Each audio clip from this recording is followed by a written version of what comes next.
আসসালামু আলাইকুম। আমরা মাইক্রোসফট ওয়ার্ডের 10টা টিপস আজকে শিখব। 1 নম্বরে convert any digit to word. Convert any digit to word. আমরা ওয়ার্ড প্র্যাকটিস ফাইলটা ওপেন করি। করার পরে ধরেন এখানে আমরা একটা পেজ ব্রেক নেই, একটু জায়গা বানালাম। ধরেন একটা সংখ্যা আছে যেমন 12,580, 12,580। কম্পিউটার নিজে সেটা লিখবে। দেখেন কিভাবে লেখে। আপনি কন্ট্রোল ধরে কিবোর্ডের একদম সবার উপরে ফাংশন কি আছে না, F9 এ চাপ দেন। এরকম একটা সেকেন্ড ব্র্যাকেট আসবে, একটা ইকুয়াল চিহ্ন দিবেন। 12580 এই সংখ্যাটা লিখবেন, যেটা নাকি ওয়ার্ডে পরিণত করব। হ্যাঁ, এটা লেখার পরে একটা ব্যাকস্ল্যাশ দিবেন, এরকম ব্যাকস্ল্যাশ, পরে স্টার দিবেন, shift 8, CARD card, TXT text লেখার পরে এখানে রাইট ক্লিক করবেন, আপডেট টেক্সট, আপডেট ফিল্ডে ক্লিক করবেন। তাহলে 12,580 হয়ে গেল, তাই না? তারপরে এখানে গিয়ে সেন্টেন্স কেসে ক্লিক করলে, এই যে এটাতে, এই যে এখানে সেন্টেন্স কেসে ক্লিক করলে দেখেন কি হইল, 12,580। আপনি অথচ এটা কোথায় টাইপ করে না লিখে কম্পিউটার নিজেই সেটা দিয়ে দিচ্ছে এই ফর্মুলাটা ইউজ করে। Okay, so second question, print with background. Microsoft ওয়ার্ডের ধরুন এই যে ডকুমেন্টটা আছে না, এই ডকুমেন্টটা আমি প্রিন্ট করব। প্রিন্ট করার পরে ধরেন এই যে অপশন আছে না, অপশনে যাওয়ার পরে আপনি যখন প্রুফিং এ যাবেন, প্রুফিং এ যাওয়ার না, ডিসপ্লেতে যাবেন। ডিসপ্লেতে যাওয়ার পরে এই দাগ দুটো পাবেন না এখানে। তো এখানে ওকে করেন। এখন দেখেন আমি এই ডকুমেন্টের একটা ব্যাকগ্রাউন্ড কিভাবে দিতে পারি। এখানে গেলাম, পেজ কালারে গেলাম, আমি এখান থেকে একটা ব্যাকগ্রাউন্ড দিব, টেক্সচার, ধরেন আমি একটা ব্যাকগ্রাউন্ড দিলাম, ওকে করলাম। দেখেন এটা আমার একটা ব্যাকগ্রাউন্ড, ঠিক আছে। এখন আমি যদি প্রিন্ট করি, প্রিন্ট ডকুমেন্ট, দেখেন এখানে কোনো ব্যাকগ্রাউন্ড নাই, আমার ডকুমেন্টে কোনো ব্যাকগ্রাউন্ড নাই। কিন্তু আপনি কিভাবে ব্যাকগ্রাউন্ড দিয়ে প্রিন্ট করবেন। এখন আপনি ফাইলে আসেন, এটা তো আমার ব্যাকগ্রাউন্ড আছে, আমি চাচ্ছি এরকম একটা ব্যাকগ্রাউন্ড আমার প্রিন্ট সহ হোক, পিছনের ব্যাকগ্রাউন্ড সহ প্রিন্ট হোক, কিন্তু হচ্ছে না। কেন হচ্ছে না? কারণ ফাইলে যাবেন, অপশনে যাবেন, ডিসপ্লেতে যাবেন, তারপরে প্রিন্ট, এই যে ড্রয়িংস ক্রিয়েট ইন ওয়ার্ড, এটা বাদ দিলাম, আমি দেখাচ্ছি। এই যে print background colour and image, এইটাতে একটা ক্লিক করতে হবে, তারপর ওকে করতে হবে। ঠিক ওকে করার পরে এখন যদি আমি ফাইলে যাই, প্রিন্টে যাই, দেখেন আমার ব্যাকগ্রাউন্ডটা চলে আসছে, ঠিক আছে। প্রত্যেক পেজের পিছনে ব্যাকগ্রাউন্ড। এখন আমি প্রিন্টে ক্লিক করলে ব্যাকগ্রাউন্ড সহ কালার প্রিন্ট থাকলে সেটা হয়ে যাবে। আর যদি কালার প্রিন্ট না থাকে তাহলে পিছনের ব্যাকগ্রাউন্ডটা হয়তো ব্ল্যাক কালার আসবে, ব্ল্যাক এন্ড হোয়াইট হবে আর কি, ঠিক আছে। Next, how to put password any document. একটা ডকুমেন্টে কিভাবে পাসওয়ার্ড দিবেন, একদম সিম্পল। ফাইলে যাবেন, ইনফোতে যাবেন, প্রটেক্ট ডকুমেন্টে যাবেন, এনক্রিপ্টেড পাসওয়ার্ডে যাবেন, এখানে পাসওয়ার্ড দেন 1 2 3, এটা আপনি আপনার মতো করে দিবেন। এখানে যাবেন 1 2 3 4 দিলাম, তো পাসওয়ার্ড হয়ে গেল প্রটেক্টেড পারমিশন। এখন আমি এখান থেকে এক্সিট নিলাম, ধরেন এখানে গেলাম, এই যে এটাতে, এখানে গিয়ে আপনি সেভ বাটন একটা ক্লিক করবেন, বন্ধ করে দেন। বন্ধ করার পরে আপনার এই যে ডকুমেন্টটা আছে না ওয়ার্ড প্র্যাকটিস, আমি এখন যদি এটা ওপেন করি, সে আমার কাছে পাসওয়ার্ড চাচ্ছে। আমি পাসওয়ার্ড দিব 1 2 3 4। ওকে করার সাথে সাথে আমার ডকুমেন্টটা ওপেন হয়ে গেছে। ক্লিয়ার? Okay, next.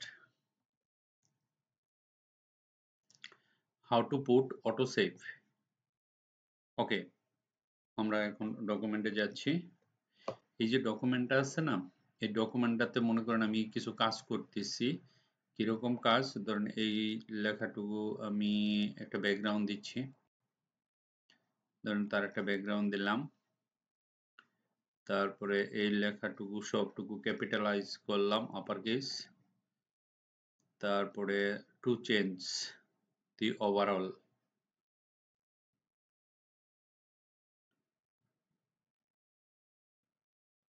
এই যে এটাকে একটা মিডিলে নিয়ে আসলাম,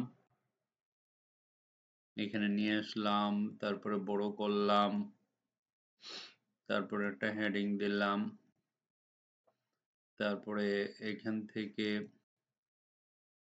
হোয়াইট কালার দিলাম, এরকম একটা হেডলাইন বানালাম এই পেজে। হ্যাঁ, তো বানানোর পরে আমরা এটার মধ্যে কিছু কাজ করলাম। এই যে কাজগুলি করতেছি না, এটা অটোমেটিকলি সেভ হয়ে যাবে। আপনার এখানে গিয়ে সেভ করার দরকার নাই, অটোমেটিকলি অটো সেভ হয়ে যাবে। কি করলে সেভ হবে সেটা দেখব। ফাইলে যাবেন, অপশনে যাবেন, সেভ বাটনে ক্লিক করবেন, এই যে save auto recover information every 1 minute, okay করবেন, 1 মিনিট দিবেন। এন্ড 10 মিনিট বাই ডিফল্ট দেওয়া থাকে, আপনি দিবেন 1 মিনিট, বাস। এটা এখন অটোমেটিক সেভ হইতে থাকবে। Next, how to create character space in a document. Character space মানে ধরেন এই যে ডকুমেন্টটা আছে না, এই লেখাগুলো মাঝে কিভাবে দূরত্ব আমি নিব। এই যে ফন্ট গ্রুপে যাবেন, অ্যাডভান্সে যাবেন, এই জায়গা থেকে এক্সপান্ড করবেন, এটাকে 2 বানায় দেন, 1 2, ধরুন আমি দিলাম 2 বানাইলাম। জাস্ট একটা ওকে করেন, করার সাথে সাথে দেখেন এই লেখাগুলো অক্ষরের মাঝে ফাঁকা ফাঁকা একটু হয়ে গেছে, কিন্তু এটা তো হয় না, এটা করি না, এতটুকু করছি। Next, how to put gradient to any text. কিভাবে আপনি গ্রেডিয়েন্ট টেক্সট নেবেন। আমরা একটা ওয়ার্ড নেই, এখানে গ্রেডিয়েন্ট বানায় দেখায় আপনারে। সালিম, SALIM লিখলাম, লেখার পরে এটাকে মিডিলে নিলাম,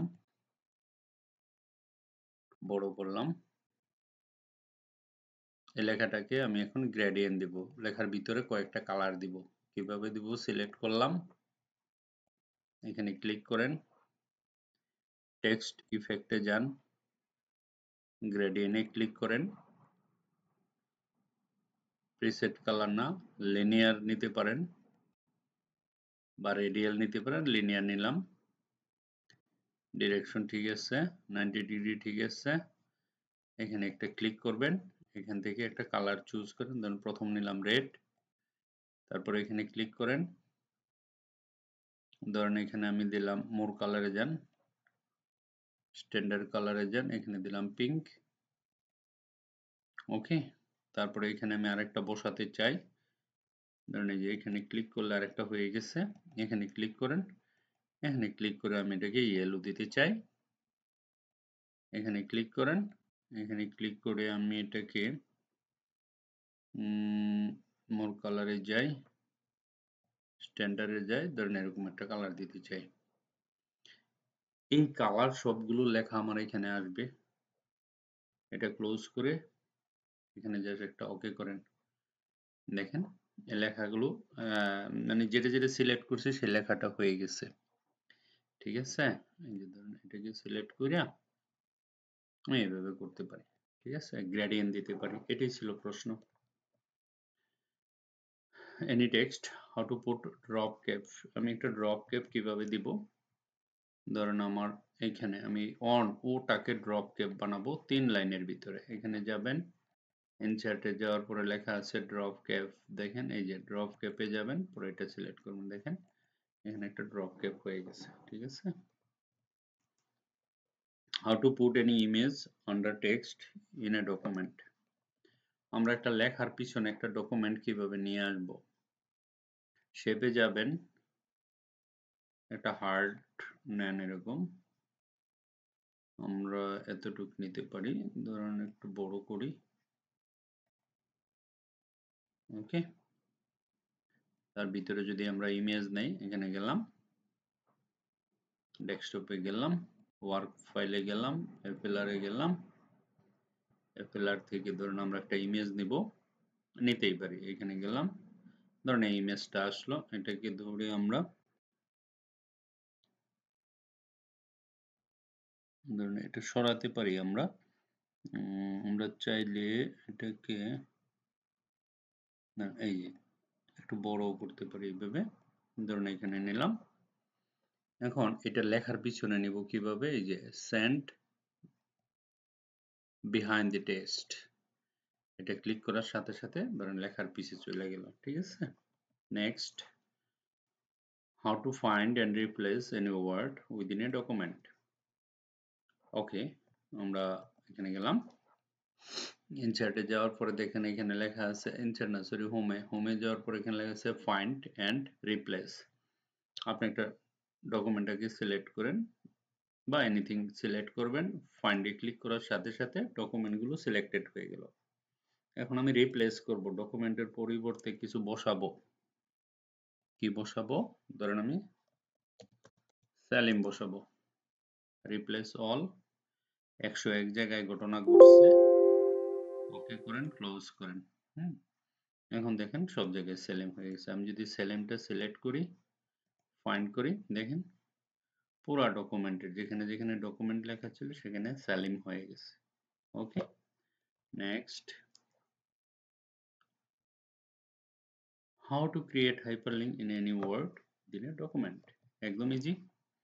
ধরুন আমি এখানে ইজিলি চেঞ্জ ফরম্যাটিং, এতটুকুর ভিতরে হাইপারলিঙ্ক দিব, রাইট ক্লিক করবেন, হাইপারলিঙ্কে ক্লিক করবেন, তারপরে এখানে গিয়ে ডেস্কটপে যাবেন, তারপরে মাই ওয়ার্ক ফাইলে গেলাম, এফএলআর-এ গেলাম, এখানে অনেক ইমেজ আছে, এখান থেকে একটা ইমেজ নিলাম পিকের ভিতরে, ধরুন আমরা 1 নম্বর ইমেজটা নিলাম, দ্যাটস ইট। এখন কন্ট্রোলে ধরেন এখানে একটা ক্লিক করেন, ক্লিক করলে দেখেন ইমেজটা ওপেন হয়ে গেছে, ঠিক আছে। আমরা একটা ইমেজ ওপেন করতে পারি। তো আমাদের 10টা টিপ হয়ে গেল, আপনারা সবাই একবার দেখলে মনে পড়ে যাবে। এই 10টা ইম্পর্টেন্ট, ঠিক আছে।